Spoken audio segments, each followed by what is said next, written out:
pengorbanan yang terhianati. Hei, suamimu sedang tertawa di pelukan wanita lain, sementara kamu seumur hidup hanya akan membersihkan kotoran ibu mertuamu. Suara ibu kandungnya terdengar tajam penuh amarah. Orang tua yang hanya terbaring di pojok kamar itu. Singkirkan dia sekarang juga. Pada akhirnya, sang anak memutuskan untuk mengikuti perintah ibunya. Dan jika Anda menekan tombol subscribe, kami akan menyajikan kisah nyata yang menyentuh dan menarik setiap hari. Kisah hari ini dimulai. Pagi ini, pukul 07.30. Sari mengeluarkan 3 butir pil dari botol obat sambil menghela napas panjang. Ya, hari yang sama, seperti kaset rusak yang diputar berulang-ulang, dimulai lagi. 4 tahun pernikahan, dan sudah 3 tahun ia merawat ibu mertuanya. 3 tahun lalu, ibu mertuanya terserang stroke yang membuat kaki kirinya lumpuh total. Hari-harinya selalu dimulai dengan pil-pil putih ini. Awalnya, Sari berpikir ibu mertuanya akan pulih dalam beberapa bulan. Namun, seiring berjalannya waktu, kenyataan berkata lain. Fisioterapi, terapi rehabilitasi, segala macam pengobatan telah dicoba, tetapi kaki ibu mertuanya tidak pernah kembali seperti semula. Dan kehidupan Sari pun berubah total sejak saat itu. Menyiapkan obat, memasak, membantu mandi, membantu ke toilet, menemaninya fisioterapi. Satu persatu temannya menjauh, dan ia pun harus berhenti dari pekerjaannya. Ibu, sudah waktunya minum obat, ucap Sari sambil mengetuk pintu kamar. Salam yang diucapkannya berkali-kali dalam sehari. Ya, masuklah. Suara ibu mertuanya dari dalam kamar terdengar lebih serak karena batuk semalaman. Pileknya akhir-akhir ini tak kunjung sembuh, membuat Sari khawatir. Saat pintu terbuka, ibu mertuanya tengah duduk bersandar di tempat tidur, menatap kosong keluar jendela. Posisi yang sama, ekspresi yang sama, setiap hari. Tetapi hari ini ada yang berbeda. Di atas meja di samping tempat tidur, tergeletak ponsel Budi, suaminya. Loh, Mas Budi ketinggalan ponselnya. Sepertinya ia lupa setelah pamit pada ibunya. Notifikasi pesan baru berkedip seperti lampu merah di layar ponsel. Ibu, bagaimana kondisi hari ini? Sari bertanya sambil menyerahkan obat dan air, sapaan rutinnya. Hah, tidak enak.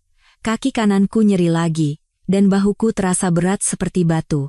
Keluh ibu mertuanya sambil menerima obat. Nanti setelah fisioterapi pasti akan lebih baik, Bu. Sari mengucapkan kata-kata penghiburan yang sudah menjadi kebiasaannya, meskipun keduanya tahu bahwa kondisinya tidak akan membaik secara signifikan. Saat itulah, pandangan Sari secara alami tertuju pada ponsel Budi. Beberapa kata dari pratinjau pesan terlihat jelas. Konfirmasi reservasi hotel, Bali Ocean View. Seketika napas Sari terseka.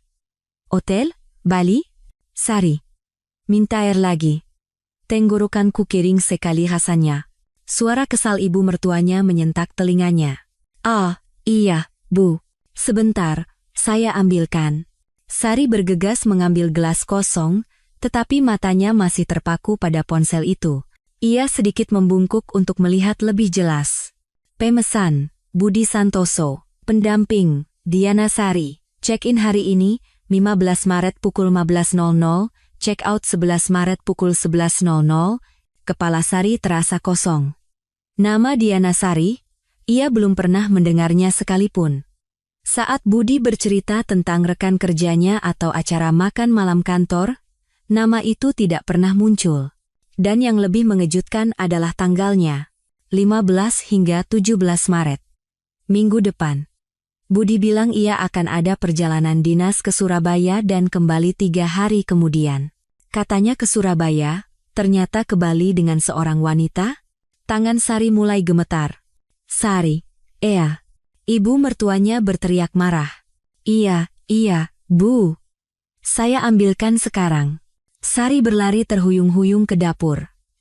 Sambil mengisi gelas dari dispenser, tangannya masih gemetar hingga air tumpah kemana-mana. Diana Sari. Siapa Diana Sari? Pikirannya kacau. Apakah ada orang seperti itu di kantor Budi, karyawan baru? Atau, saat itu, suara Budi dari belakang membuatnya terkejut dan berbalik. Sayang, mau buatkan kopi. Sari hampir saja menjatuhkan gelas air. Sejak kapan kamu di situ? Baru saya. Kenapa kaget begitu? Budi menatap Sari dengan ekspresi bingung. Sikapnya santai seperti biasa. Tidak apa-apa, hanya sedang sibuk menyiapkan obat ibu. Sorry cepot-cepot mencuri olosan. Oh begitu. Jadi, mau kopi? Iya, nanti setelah aku antar air ini ke ibu. Jawab Sari sambil berbalik membawa gelas air. Saat matanya bertemu dengan Budi, jantungnya berdebar kencang, tidak seperti biasanya. Oh ya, hari ini aku harus berangkat lebih pagi. Ada presentasi penting, kata Budi sambil menggiling biji kopi. Lagi? Akhir-akhir ini kamu sibuk sekali ya? Jam berapa? Sari bertanya senatural mungkin. Jam 10. Jadi aku harus berangkat jam 8:30. Presentasi di kantor? Iya, terkait proyek baru. Jawaban Budi terdengar lancar. Tetapi bagi Sari sekarang, semua kata-katanya terdengar seperti kebohongan. Dalam perjalanan kembali ke kamar ibu mertuanya, kaki Sari terasa lemas. Ibu, ini airnya. Lama sekali. Aku hampir mati kehausan. Ibu mertuanya mengeluh sambil mengambil gelas. Sari mencoba melirik ponsel Budi lagi, tetapi layarnya sudah mati. Ibu, mau sarapan apa pagi ini? Sari bertanya. Memaksakan diri untuk tetap tenang. Terserah. Toh aku juga tidak bisa merasakan apa-apa. Bagaimana kalau bubur ayam, kesukaan ibu? Tidak mau. Buatkan bubur biasa saja, kata ibu mertuanya dengan nada jengkel. Saat kembali ke dapur, Budi sudah selesai bersiap-siap, lengkap dengan dasinya. Melihatnya, Sari teringat pesan yang tadi dilihatnya, dadanya terasa sesak. Selama 3 tahun ini, apa yang telah kulakukan? Membatalkan semua janji dengan teman, berhenti bekerja, dan mendedikasikan seluruh waktuku untuk merawat ibu mertua. Sementara itu, dia berselingkuh dengan wanita lain sampai ke Bali. Saat itu, Budi menatap Sari dan berkata, aku berangkat. Budi menyandang tasnya dan berjalan ke pintu depan.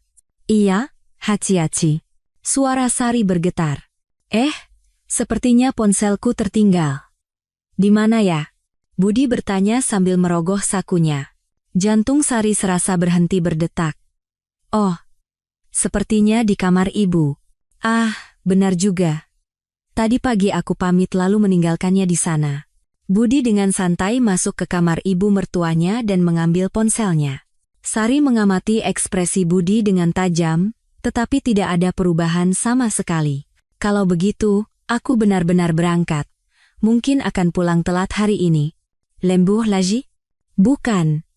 Sepertinya akan ada acara makan malam tim setelah presentasi. Itu juga bohong. Sari sekarang meragukan semua kata-kata Budi. Suara pintu depan yang tertutup membuat seisi rumah menjadi sunyi. Sari berdiri di depan kompor, memecahkan telur, tetapi tangannya gemetar hingga kulit telur jatuh ke dalam wajan. Sialan! Sari mengumpat pelan sambil memecahkan telur lagi. Suara telur yang mendesis pun tidak terdengar di telinganya. Pikirannya hanya dipenuhi oleh satu nama itu. Diana Sari. Sambil membalik telur, air mata Sari mulai menggenang. Dari kamar ibu mertuanya, terdengar panggilan lagi.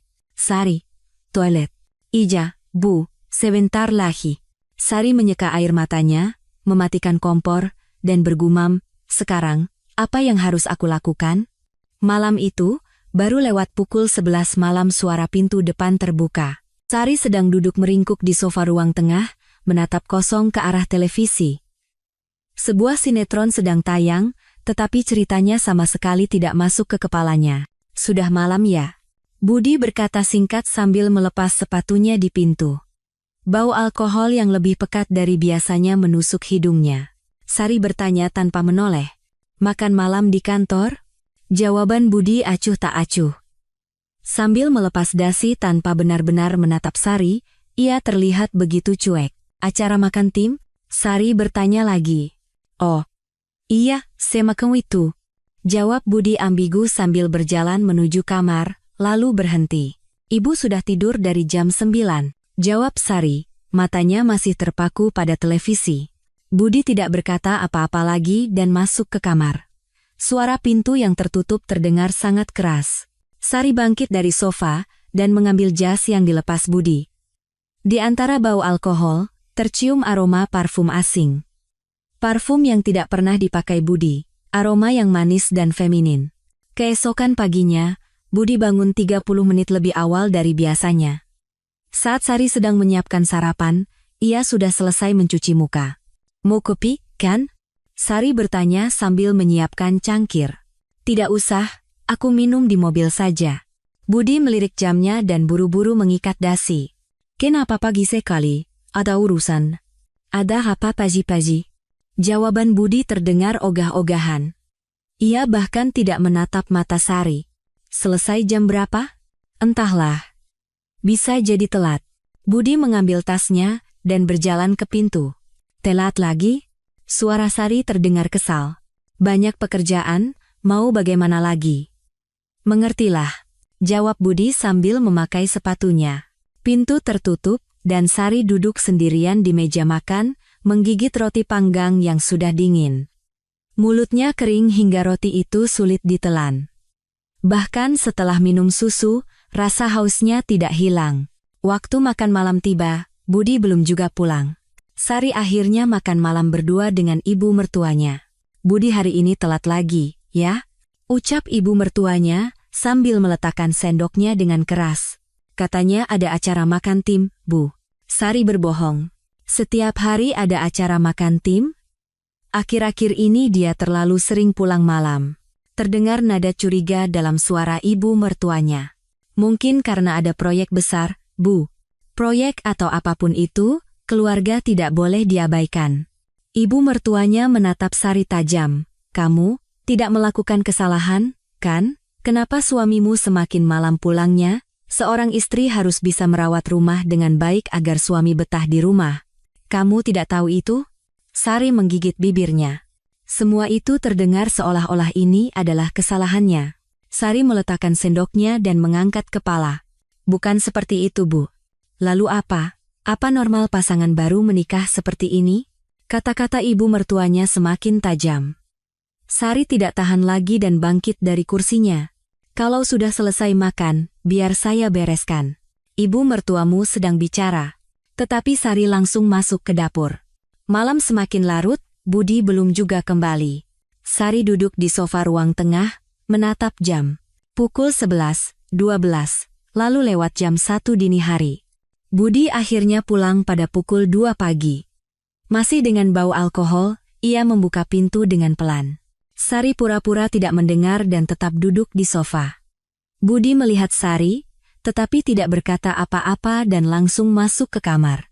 Sari duduk sendirian dalam kegelapan. Kata-kata dingin ibu mertuanya dan sikap acuh tak acuh Budi menekan dadanya. Apa salahku? Sari memeluk lututnya dan terisak pelan.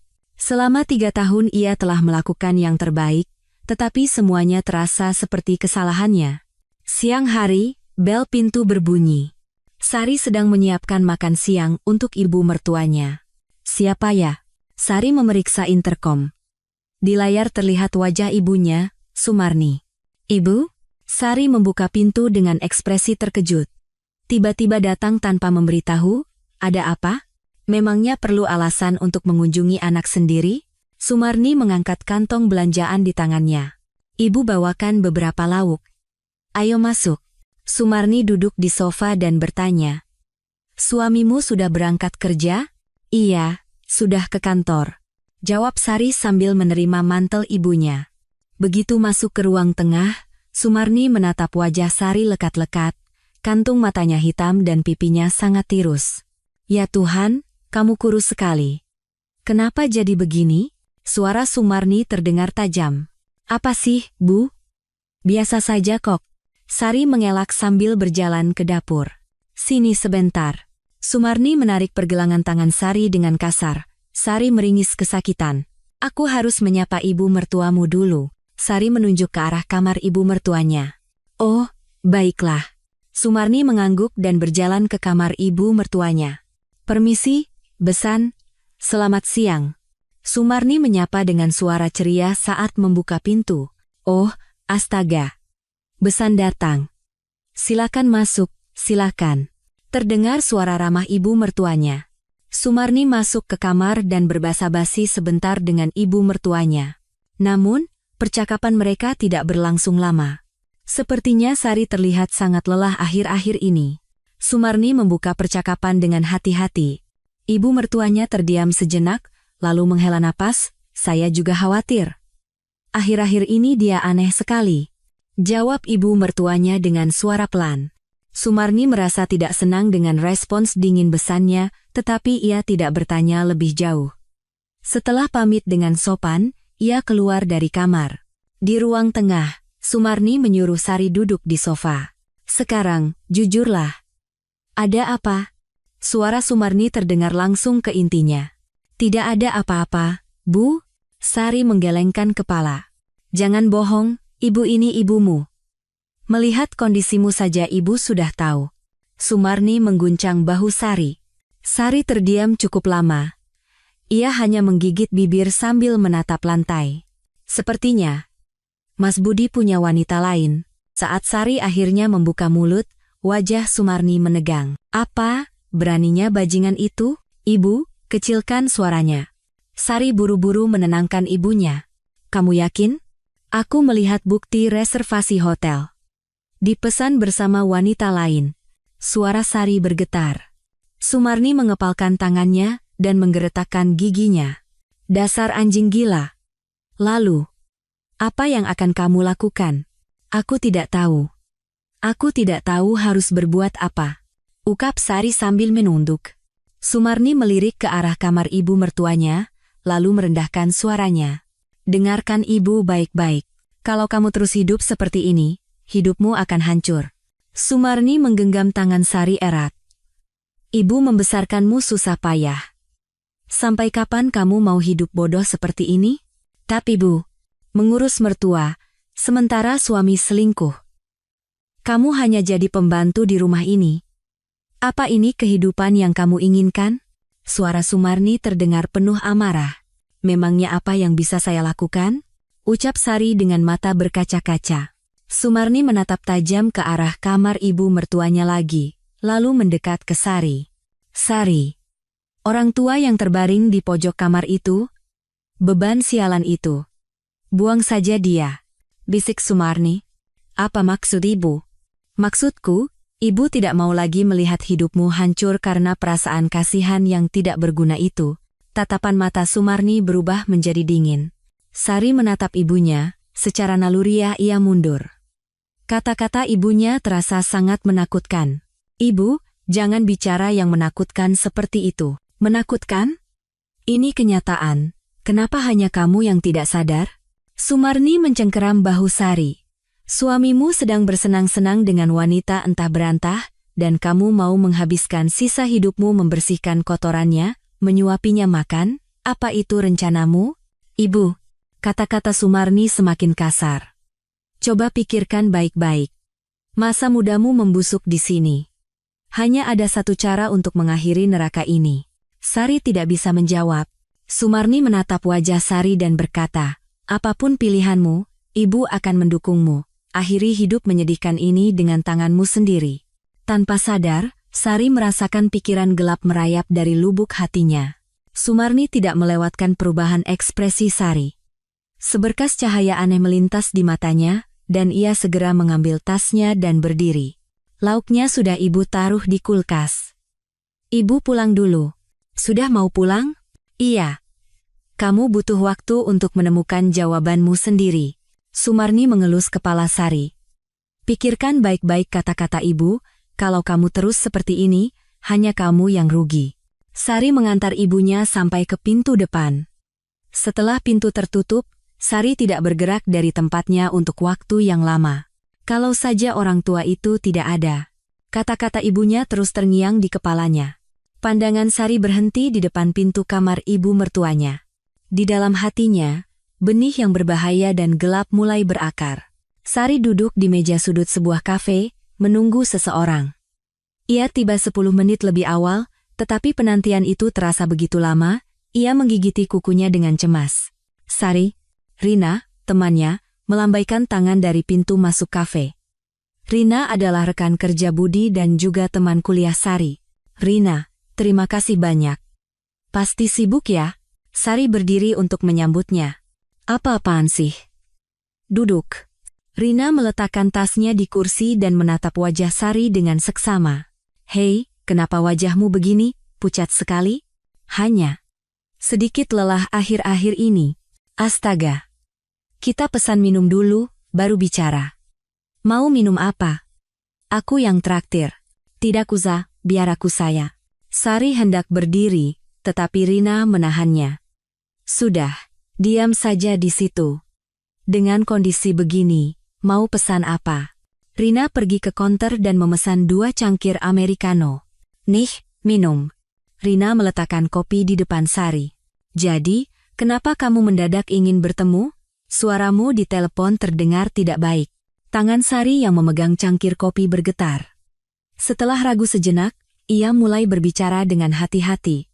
Rina, ada yang ingin aku tanyakan tentang Mas Budi. Budi, kenapa? Ada masalah? Di kantor. Apa ada gosip aneh? Suara Sari bergetar. Rina meletakkan cangkir kopinya dan menatap lurus ke arah Sari. Hei, Sari. Kamu tahu sesuatu, kan? Hanya saja. Akhir-akhir ini Mas Budi. Aneh sekali. Aneh bagaimana? Coba ceritakan. Suara Rina menjadi tegas. Setiap hari pulang malam, akhir pekan juga keluar. Dan di bajunya ada bau parfum wanita. Sari tidak bisa melanjutkan kata-katanya. Rina menghela napas. Sialan. Jadi benar ya? Rina mengumpat sambil memegang kepalanya. Apa yang benar? Sari. Maafkan aku. Seharusnya aku memberitahumu lebih awal. Rina melihat sekeliling, lalu merendahkan suaranya. Sepertinya Mas Budi menjalin hubungan dengan wanita bernama Diana. Wajah Sari memucat. Kamu yakin? Aku beberapa kali melihat mereka bersama, tapi kupikir hanya urusan pekerjaan.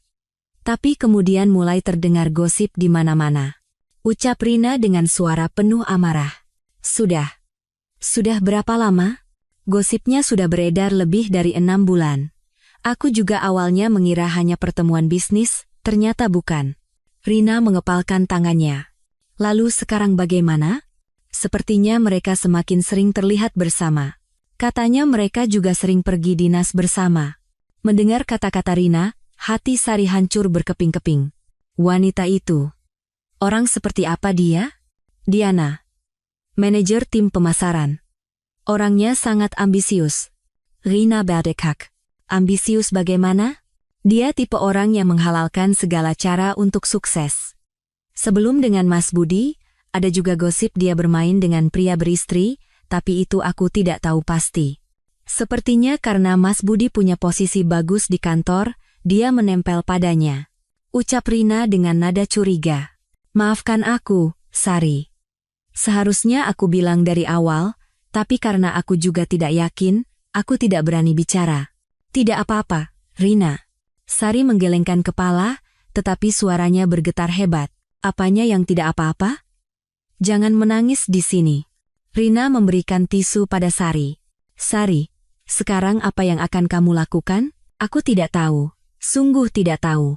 Ucap Sari sambil memegang kepalanya.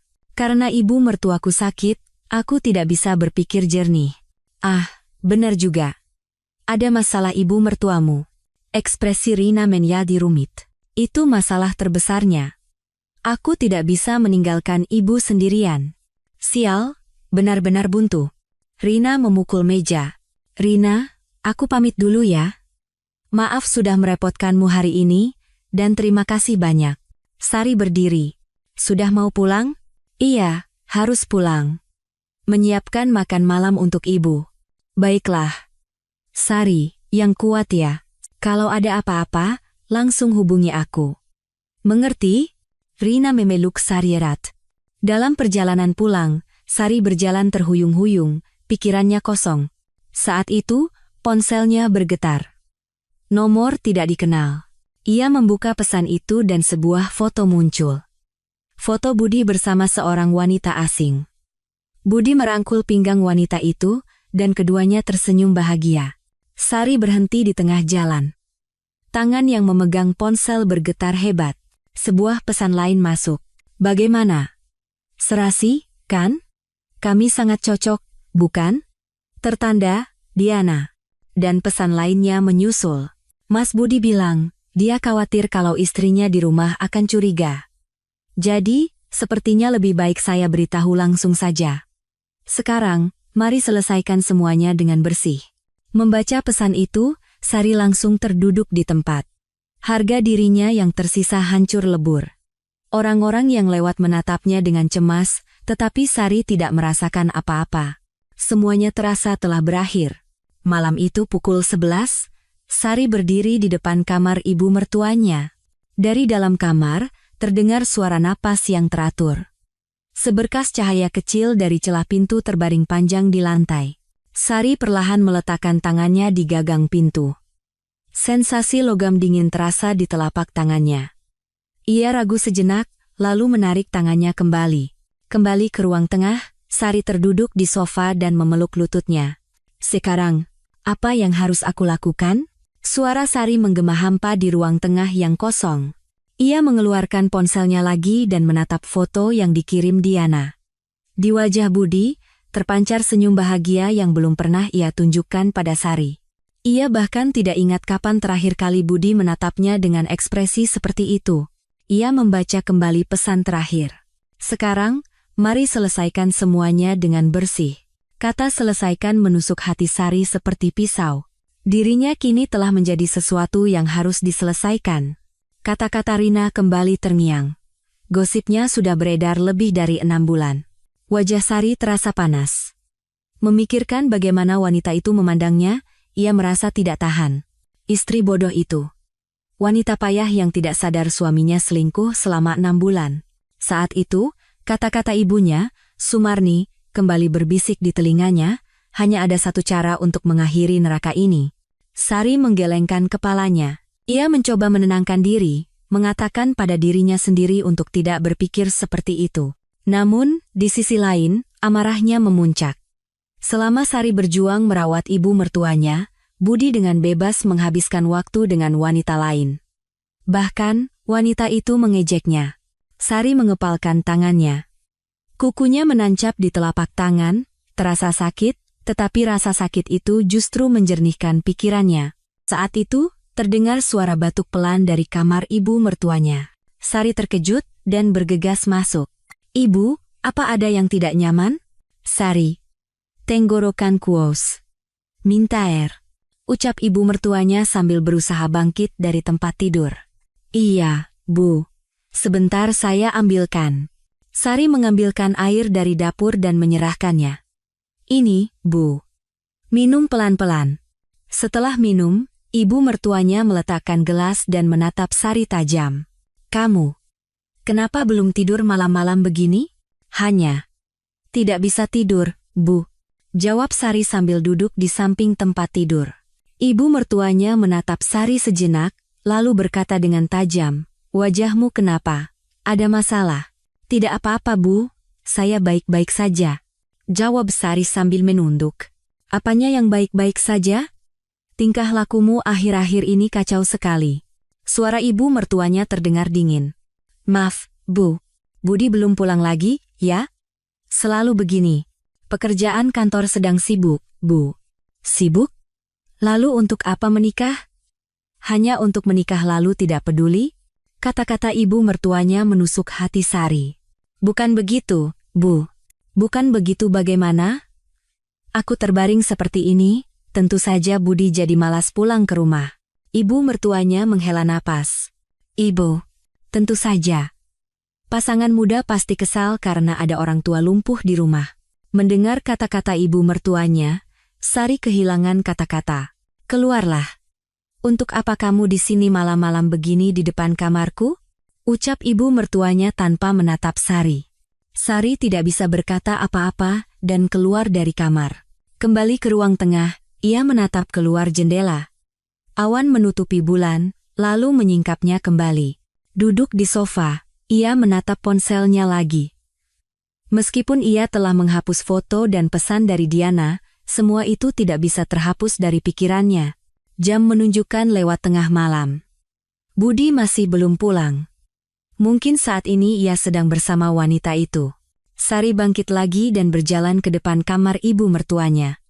Kali ini, ia memegang gagang pintu lebih lama. Kamar itu kembali sunyi.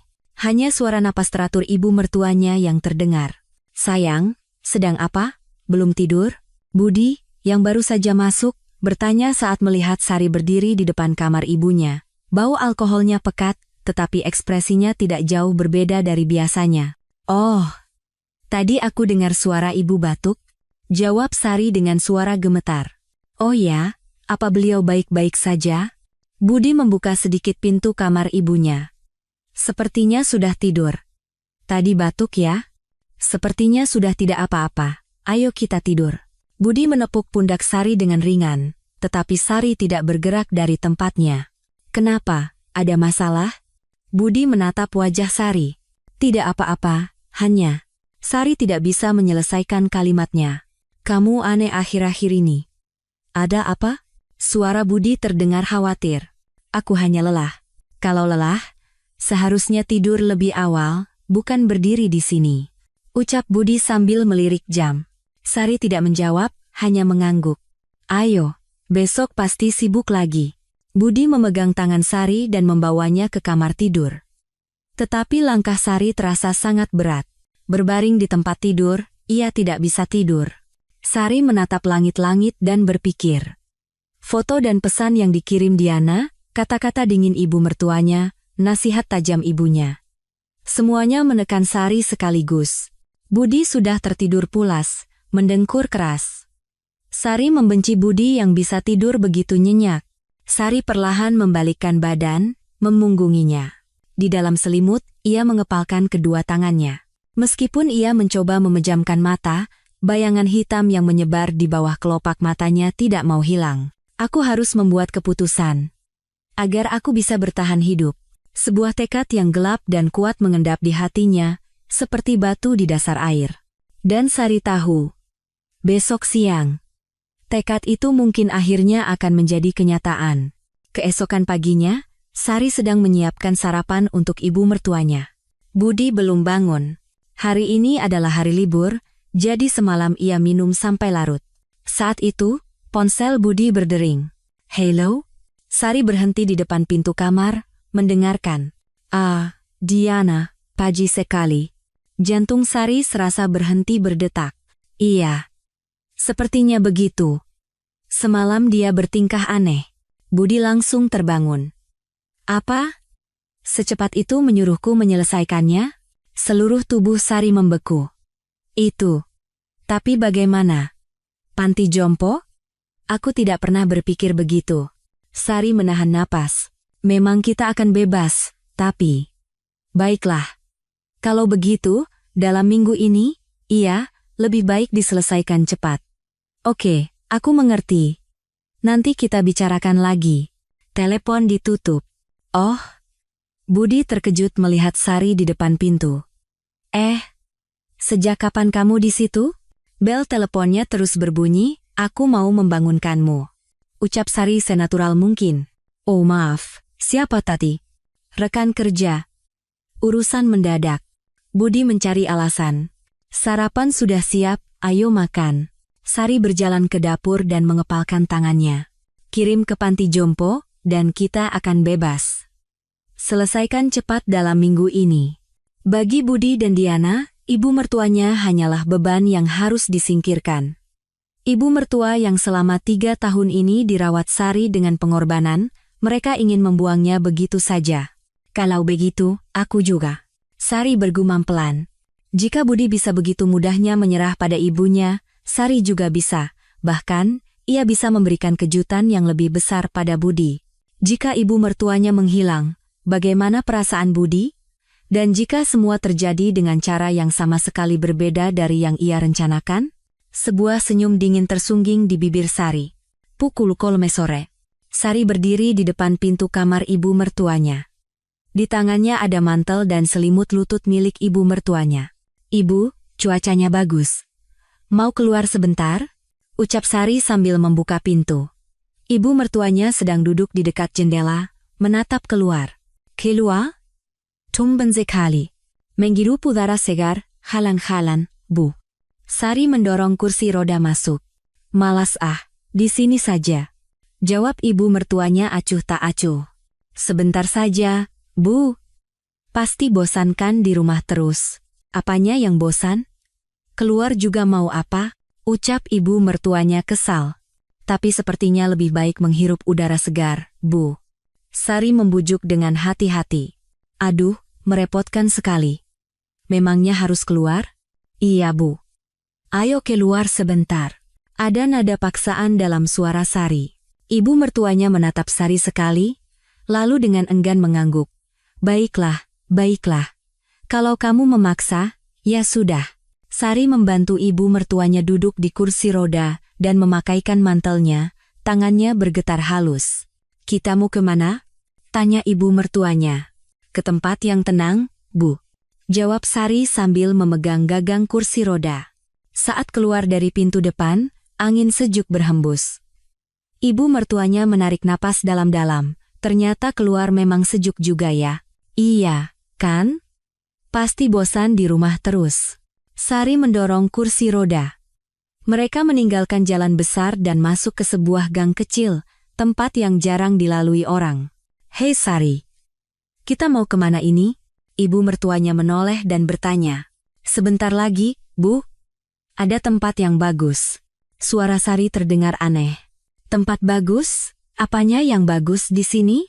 Ibu mertuanya melihat sekeliling. Gang itu semakin sempit. Dinding-dinding tua berjejer di kedua sisi, dan tidak ada seorang pun terlihat. Sari menghentikan langkahnya. Ini adalah jalan buntu. Ini di mana? Kenapa kita ke sini? Tanya ibu mertuanya dengan suara cemas. Sari tidak menjawab. Ia hanya menggenggam erat gagang kursi roda.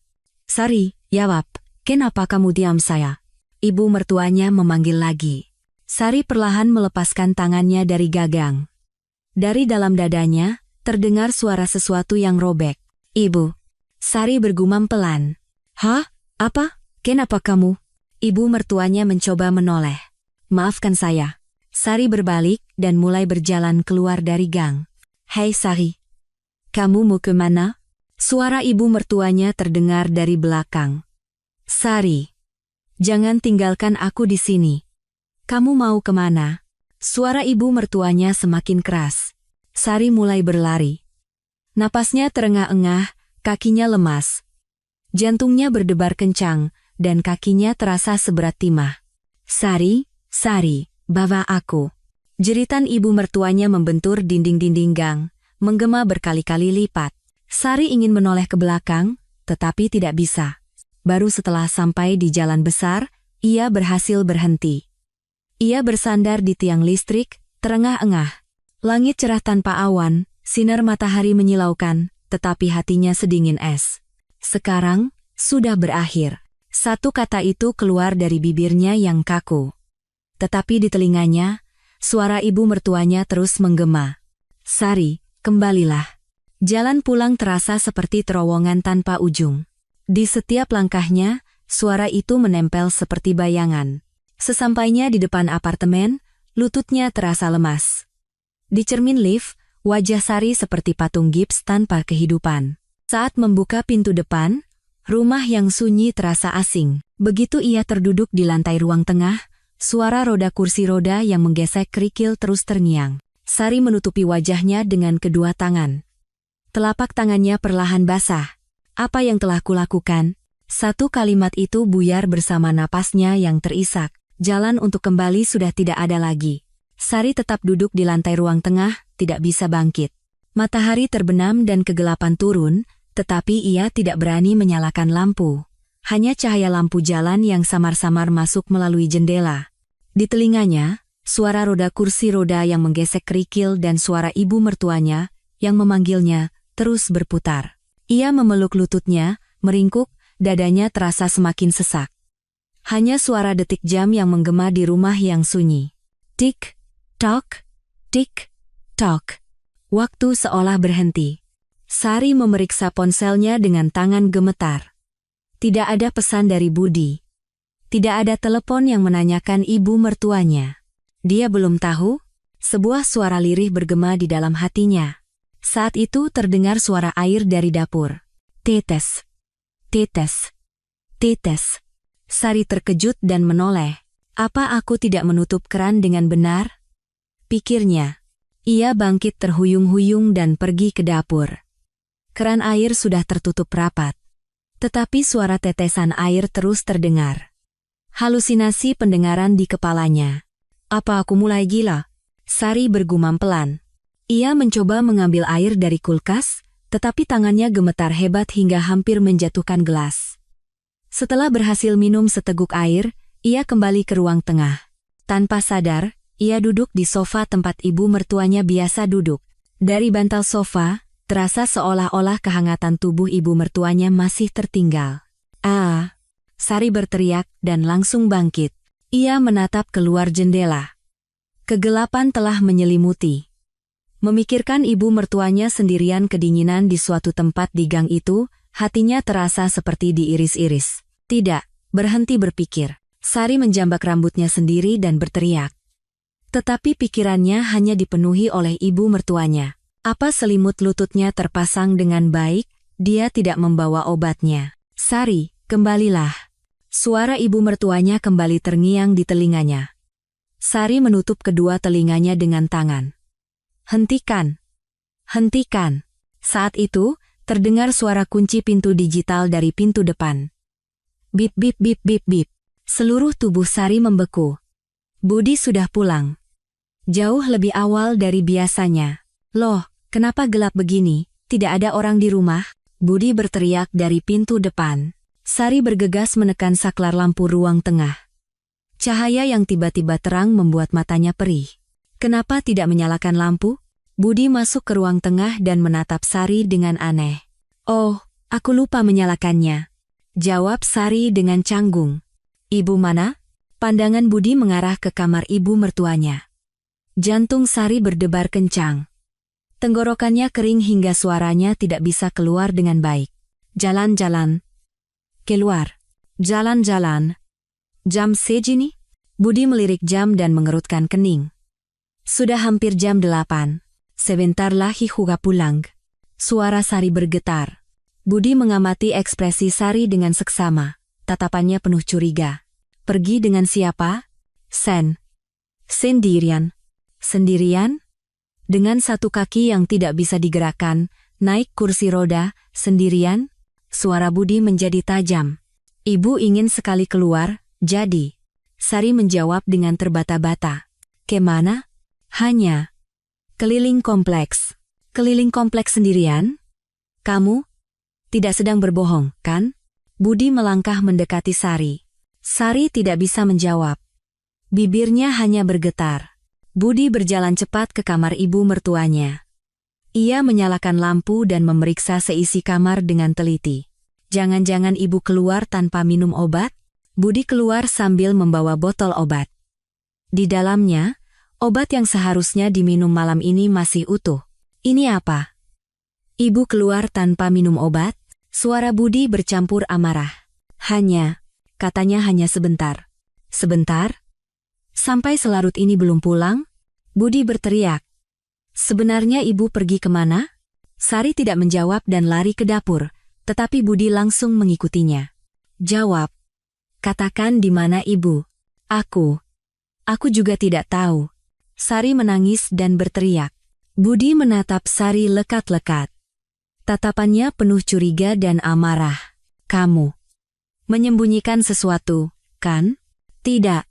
"Lalu kenapa kamu sepanik gini?" Budi mencengkeram bahu Sari. "Lepaskan." Sari menepis tangan Budi dan berlari ke kamarnya. Ia membanting pintu dan menguncinya. "Cepat buka pintunya." Budi menggedor pintu.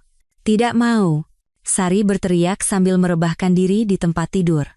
Dari luar, terdengar suara Budi menggeledah rumah, mencari ibu mertuanya. Ibu."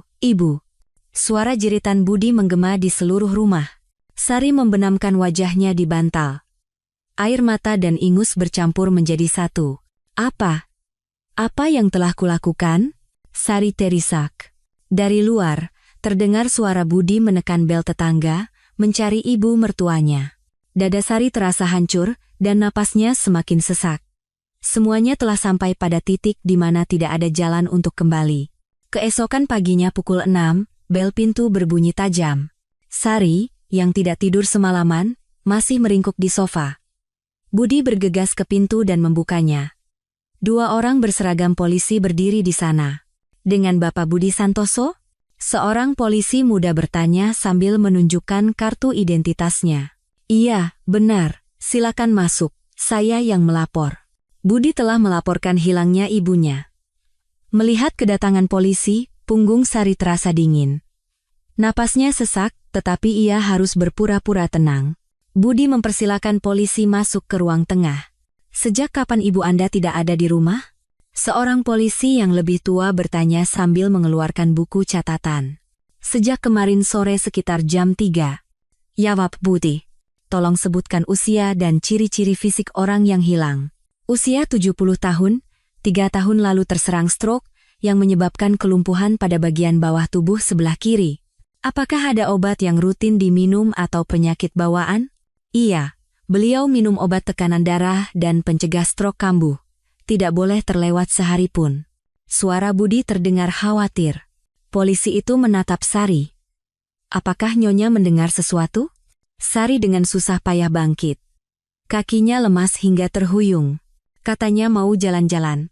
Jawab Sari dengan suara gemetar. Jalan-jalan sendirian? Iya, dengan kursi roda sendirian. Alis polisi muda itu terangkat. Iya Bu. Ibu saya masih bisa menggerakkan kursi rodanya sendiri. Kekuatan tangannya masih bagus. Sari buru-buru menjelaskan. Budi masih menatap Sari tanpa berkedip. Secara spesifik, beliau bilang mau kemana? Hanya keliling kompleks. Suara Sari semakin pelan. Apakah beliau biasa keluar sendirian? Tidak, ini pertama kalinya. Budi yang menjawab. Katanya ini pertama kali. Kenapa Anda biarkan beliau pergi sendirian? Pertanyaan yang tajam. Ibu sangat memaksa, saya tidak bisa melarangnya. Biasanya anggota keluarga akan menemani, bukan? Saya sudah mau menemaninya, tapi beliau bersikeras ingin pergi sendiri. Sari melanjutkan kebohongannya. Para polisi saling bertatapan singkat. Apakah ada pertengkaran atau konflik dalam keluarga? Tidak, sama sekali tidak. Jawab Budi dengan tegas. Tetapi pandangan polisi itu kembali ke Sari. Nyonya, bagaimana hubungan Anda dengan ibu mertua? Baik. Jawab Sari terbata-bata. Baik dalam bentuk lampau? Pertanyaan polisi itu tajam. Tidak, maksud saya baik. Sampai sekarang. Bibir Sari terasa kering.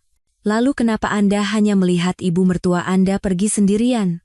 Mungkin karena sedang sibuk dengan pekerjaan rumah jadi tidak melihat. Budi ikut menimpali. Baiklah.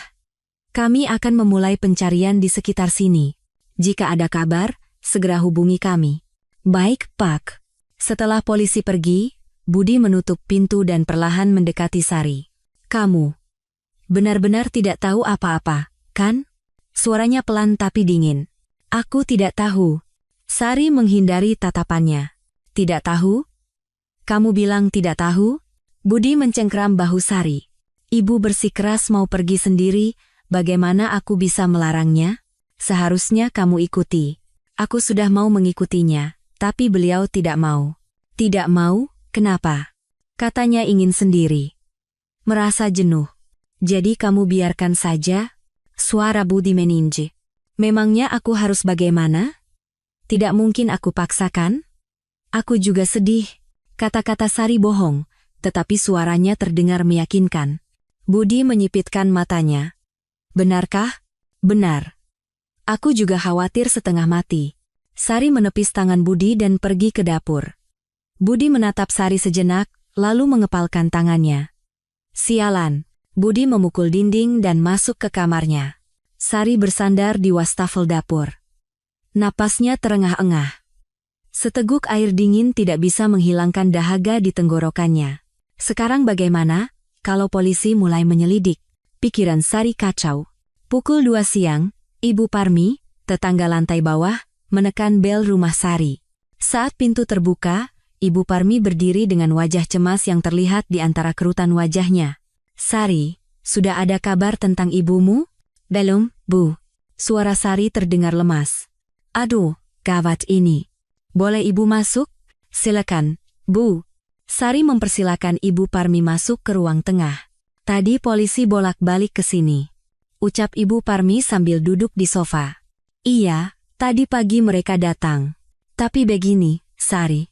Ibu Parmi melihat sekeliling, lalu merendahkan suaranya. Bu Ningsih bilang dia melihat sesuatu yang aneh. Jantung Sari mulai berdebar. Apa katanya, Bu?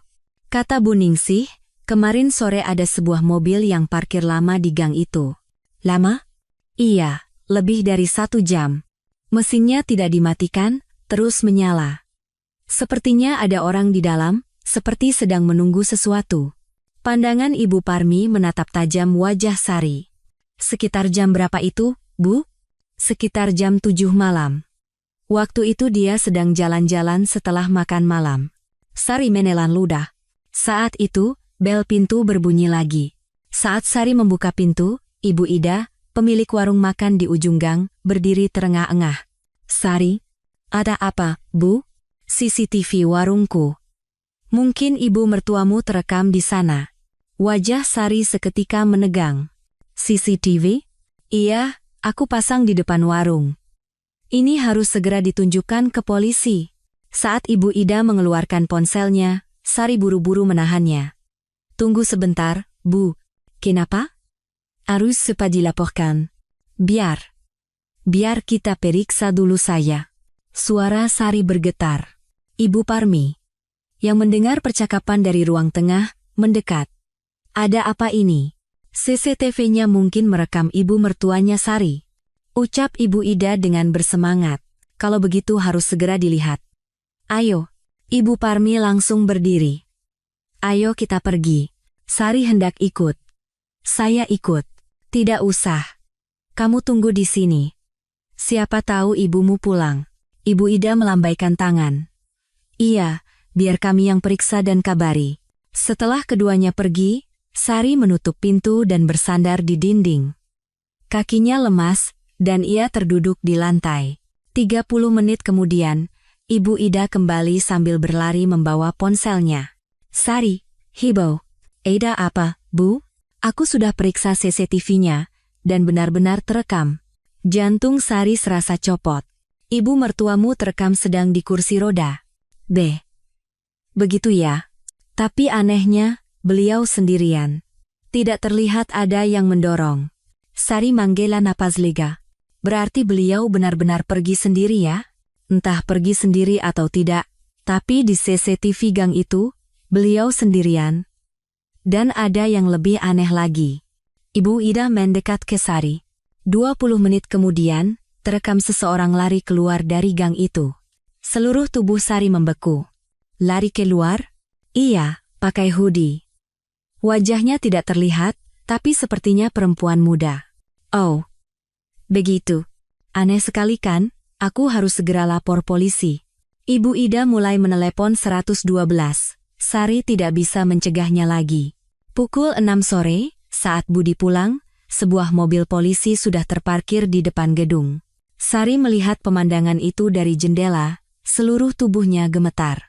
Saat itu, ponsel Sari berdering, nomor tidak dikenal. Halo, dengan Ibu Sari? Saya Diana, suara wanita asing. Diana. Setelah menyapa, ia langsung melanjutkan. Anda hebat juga ya. Seluruh tubuh Sari membeku. Saya tidak mengerti apa maksud Anda. Jangan pura-pura. Hari itu saya ada di gang itu. Suara Diana berubah dingin. Saya melihat semuanya. Anda meninggalkan ibu mertua Anda dan kabur. Ibu mertua yang Anda buang di jalanan yang dingin itu, sudah saya bawa ke tempat yang aman. Napas Sari tercekat. Ibu. Jadi di mana beliau sekarang? Ternyata Anda masih peduli ya. Diana tertawa sinis. Tolong beritahu saya, kumohon. Hahaha, lucu sekali. Dulu Anda membuangnya, sekarang. Suara Diana penuh ejekan. Besok kita bertemu dan bicara. Datang sendiri. Di mana? Nanti saya kirim lokasinya. Dan jangan pernah bilang pada polisi. Demi keselamatan ibu mertua Anda. Telepon ditutup. Sebuah pesan masuk. Besok jam 2 siang, parkiran belakang Taman Kota, datang sendiri. Nyawa ibu mertua Anda taruhannya. Sari menjatuhkan ponselnya. Diana yang membawa ibu mertuanya. Semuanya berjalan sesuai rencana di telapak tangan Diana. Keesokan paginya, suara Budi terdengar dari arah pintu depan. Sari, polisi membawa rekaman CCTV. Keluar. Sari mengambil ponsel yang jatuh di lantai dan bangkit dengan kaki gemetar. Pesan dari Diana masih tertera di layar. Besok jam 2 siang, parkiran belakang Taman Kota, datang sendiri.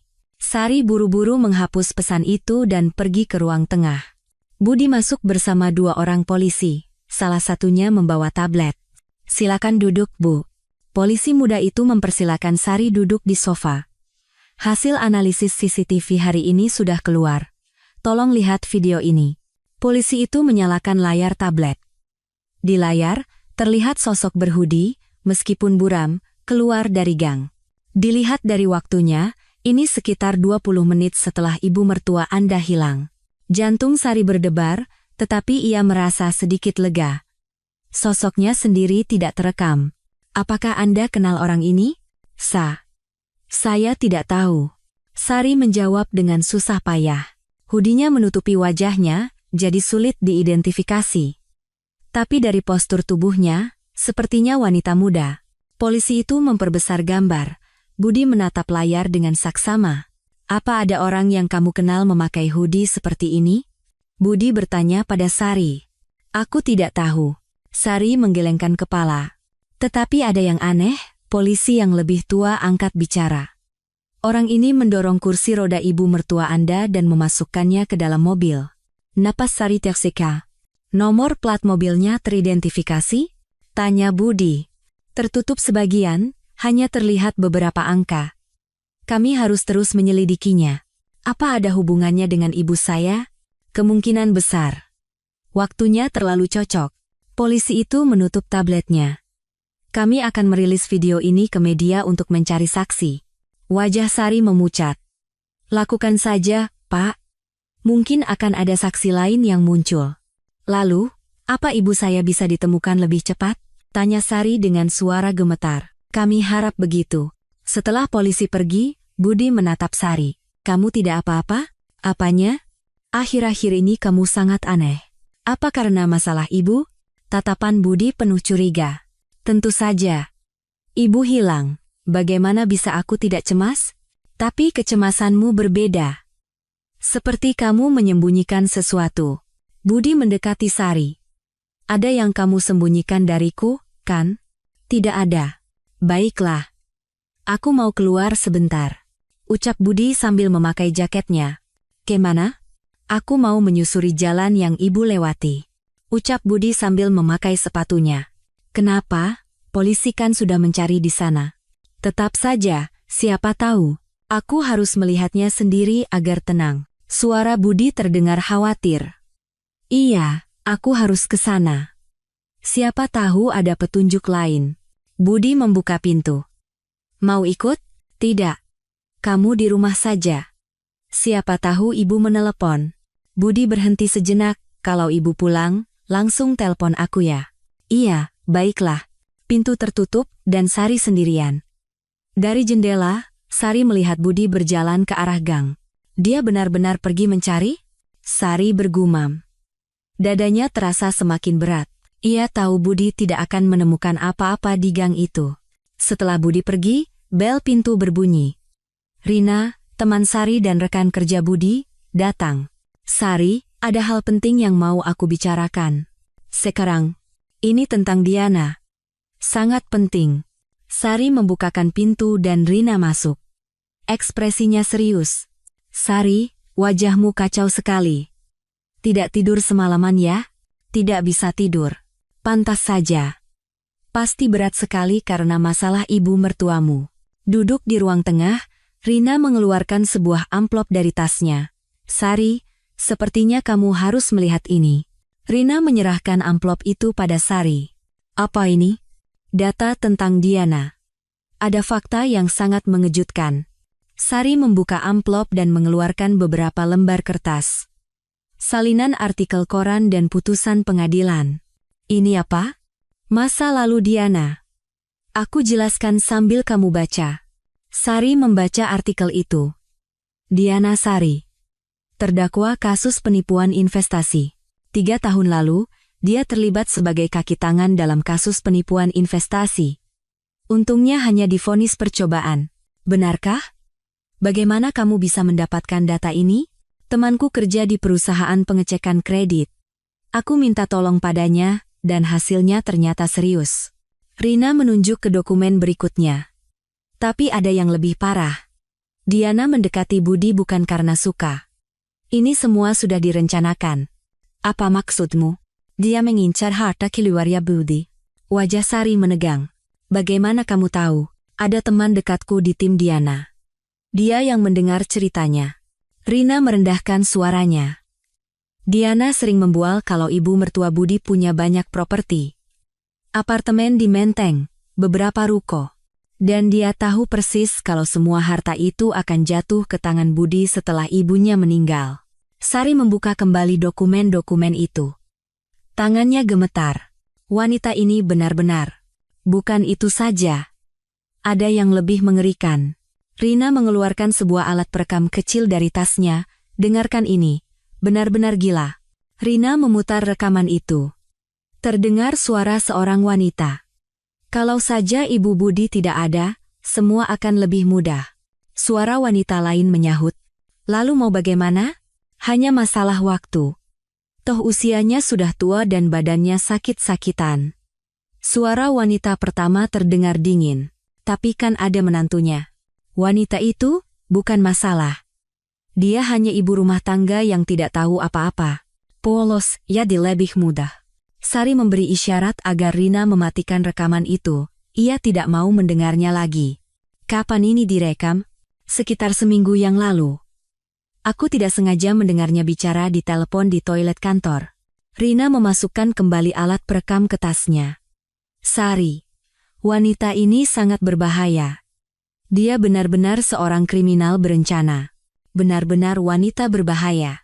Gumam Sari. Tapi ada yang lebih aneh lagi.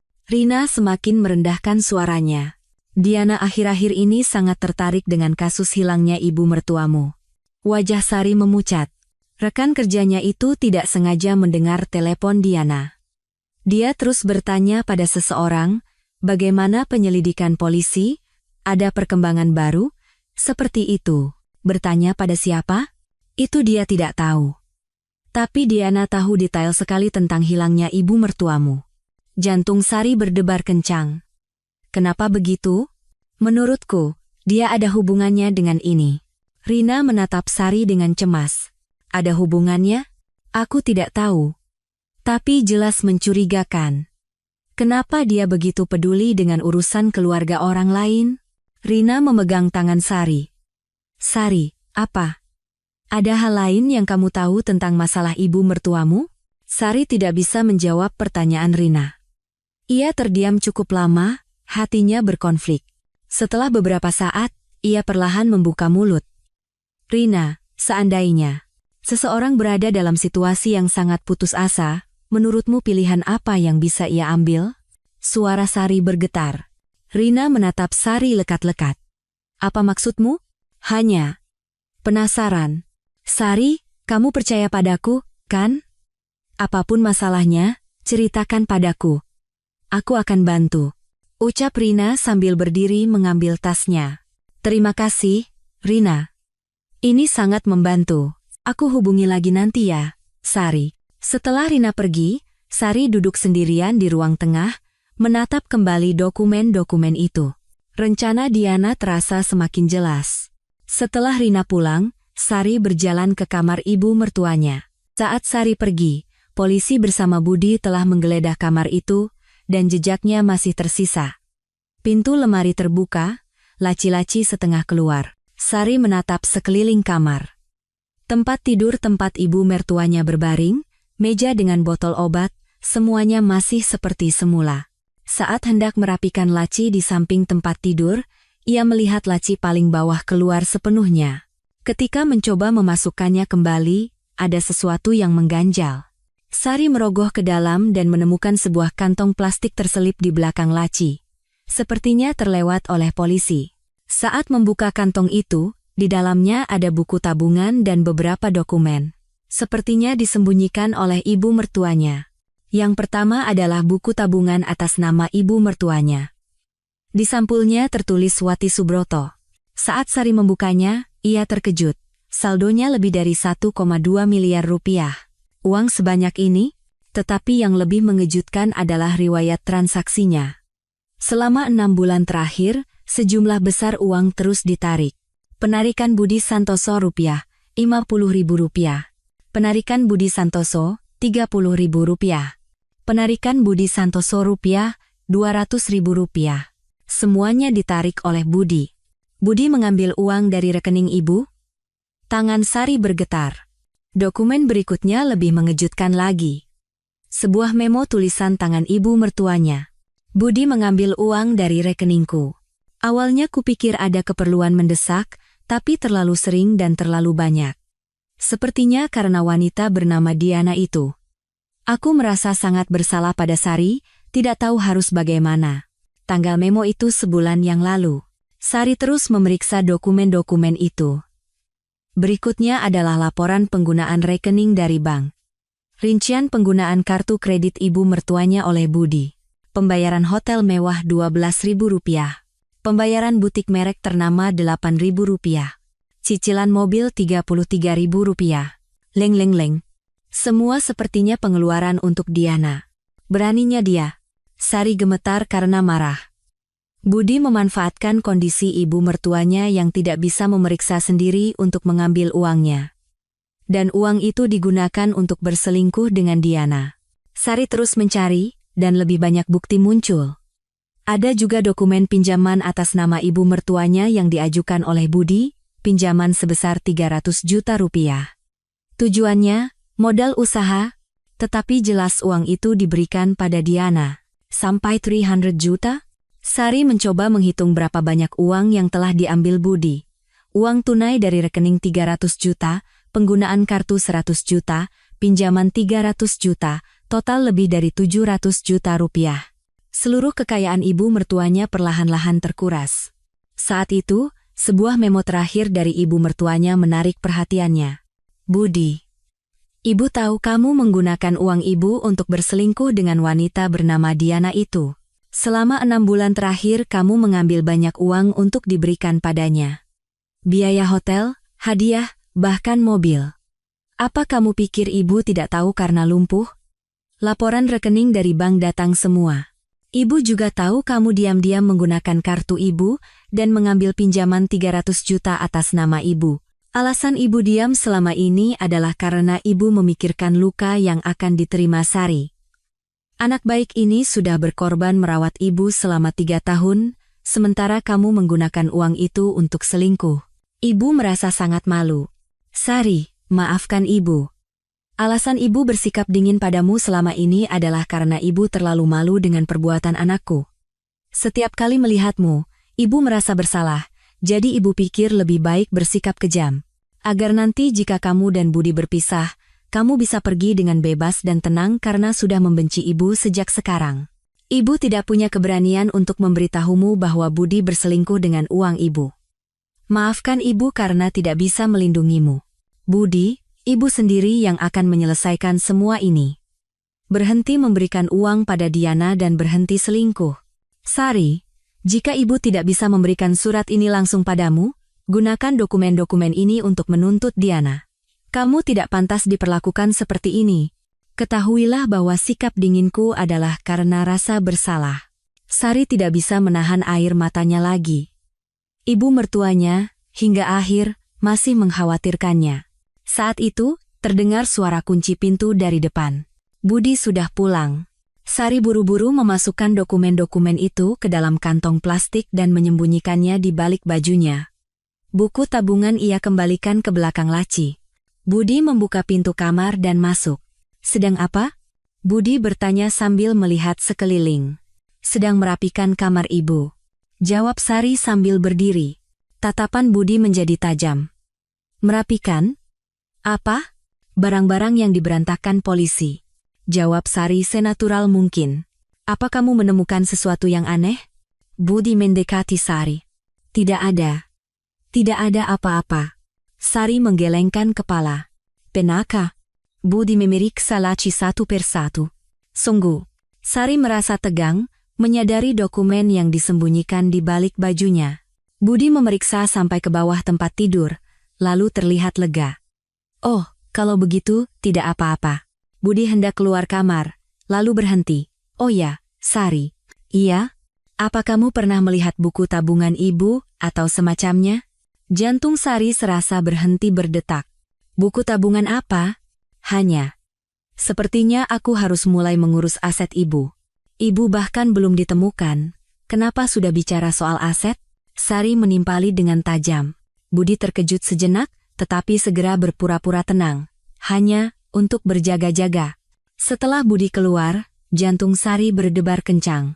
Sekarang di tangannya ada bukti kunci untuk menghancurkan Budi dan Diana sepenuhnya. Ia harus menepati wasiat terakhir ibu mertuanya. Pukul 2 siang, di parkiran belakang taman kota. Sari duduk di bangku, menunggu Diana. Di balik bajunya, tersimpan dokumen-dokumen bukti yang ditinggalkan ibu mertuanya. 15 menit kemudian, sebuah mobil sedan hitam masuk ke parkiran. Diana turun dari mobil, mengenakan kacamata hitam. Sudah menunggu ya? Diana duduk di depan Sari dengan senyum santai. Di mana ibu mertua saya? Tanya Sari dengan suara gemetar. Sabar, kita bicara dulu. Diana mengeluarkan ponselnya dan menunjukkan sebuah foto. Ibu mertuanya terbaring di tempat tidur di sebuah kamar kumuh. Di mana ibu? Tenang saja. Beliau aman bersama saya. Diana menyimpan ponselnya, tapi ada syaratnya. Syarat apa? Sederhana, ceraikan Budi. Diana mengeluarkan sebuah dokumen dari tasnya. Saya sudah dapat tanda tangan dari Budi. Anda tinggal tanda tangan saja. Sari melihat dokumen itu, surat perjanjian cerai. Gila, Anda gila. Gila? Orang yang membuang ibu mertuanya di jalanan tidak pantas berkata begitu. Suara Diana berubah dingin. Budi sudah menjadi milik saya. Anda hanya penghalang. Anda pikir semua akan semudah itu? Sari mengangkat kepalanya. Tentu saja mudah. Saya punya video CCTV saat Anda meninggalkan ibu mertua Anda. Diana mengeluarkan ponsel lain. Kalau ini saya serahkan ke polisi, hidup Anda tamat. Sari terdiam cukup lama. Baiklah, pilihan yang cerdas. Diana tersenyum puas. Tapi saya juga punya syarat. Sari mengeluarkan dokumen dari balik bajunya. Lihat ini dulu. Sari memberikan surat dari ibu mertuanya pada Diana. Saat Diana membacanya, ekspresinya menegang. Ini, apa ini? Ibu mertua saya tahu semua perbuatan kalian. Sari mengeluarkan salinan buku tabungan dan riwayat transaksi, 700 juta rupiah. Uang yang Budi berikan pada Anda dari uang ibunya, kan? Wajah Diana memucat.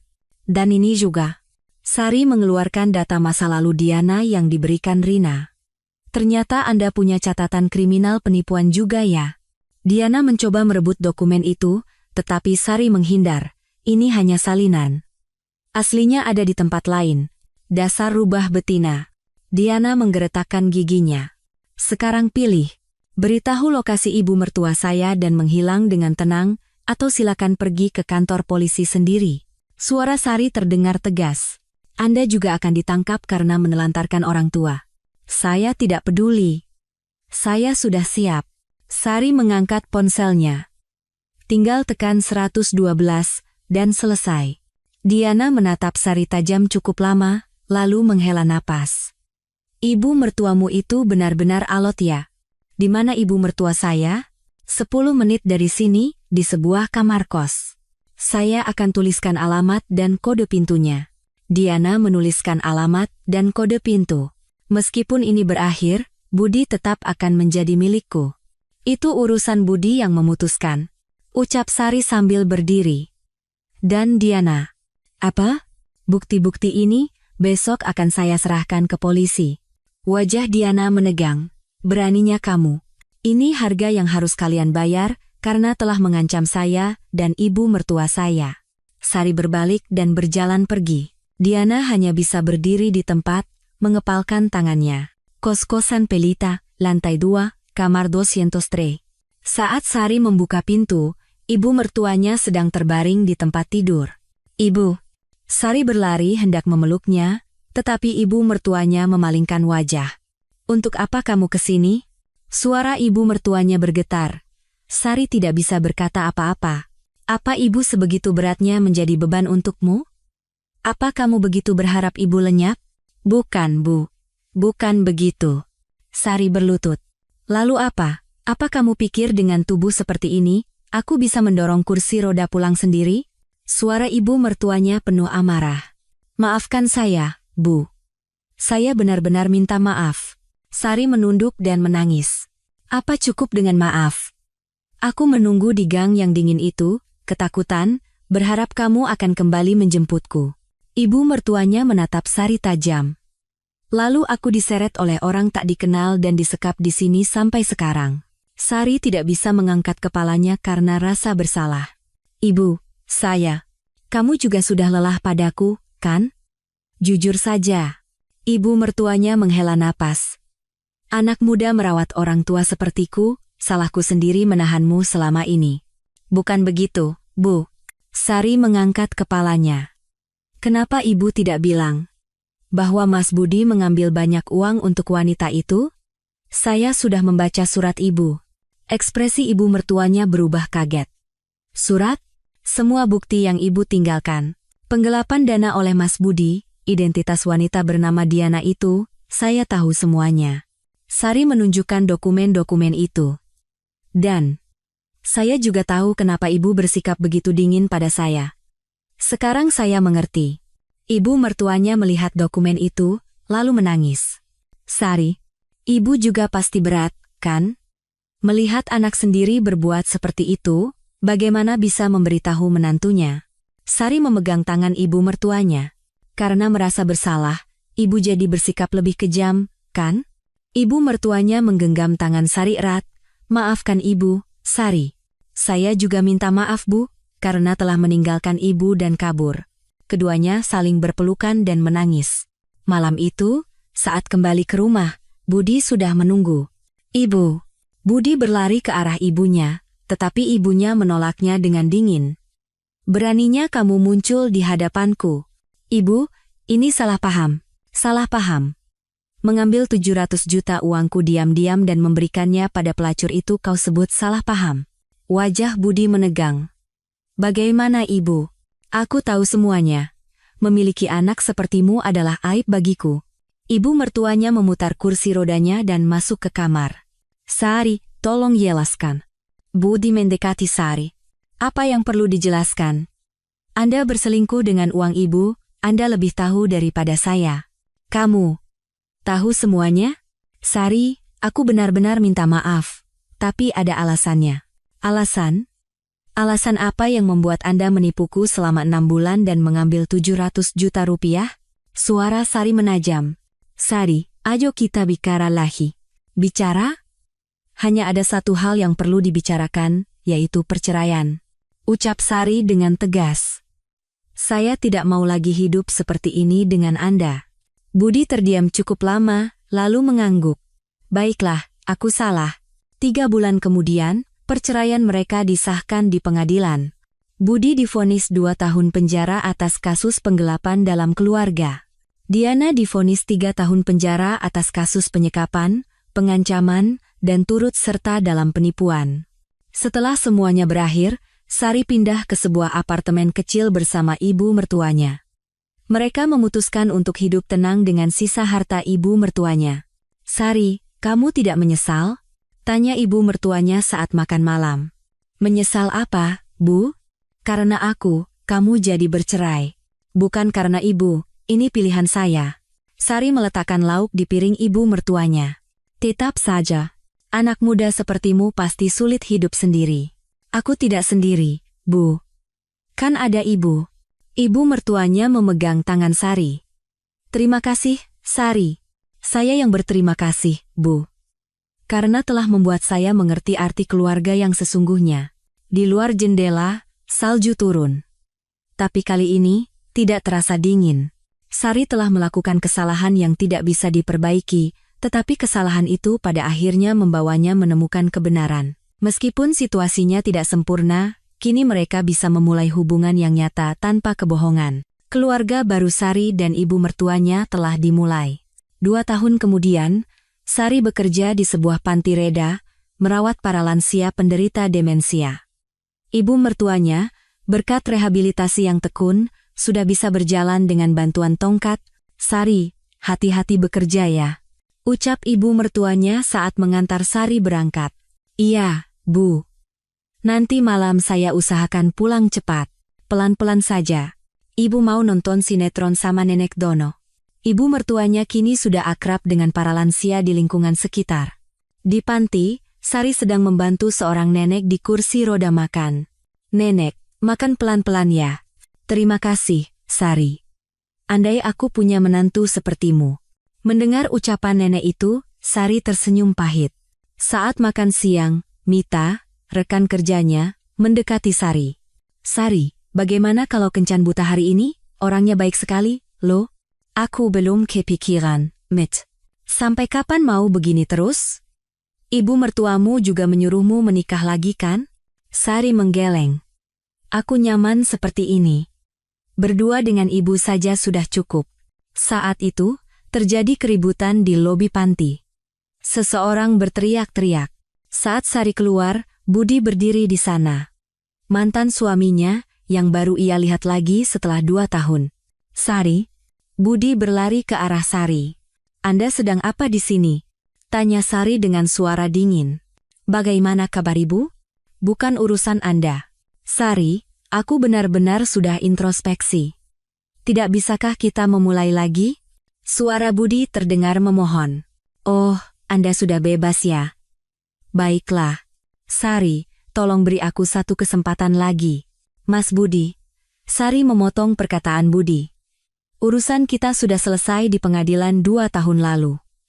Tidak ada lagi yang perlu dibicarakan. Tapi, dan jangan pernah hubungi ibu, sekarang, saya yang akan melindunginya. Sari berbalik dan masuk ke dalam panti. Budi berdiri di tempat itu cukup lama, lalu pergi dengan kepala tertunduk. Sore harinya, saat Sari pulang, ibu mertuanya sedang menyiram bunga di balkon. Ibu, bahaya. Biar saya saja. Tidak apa-apa.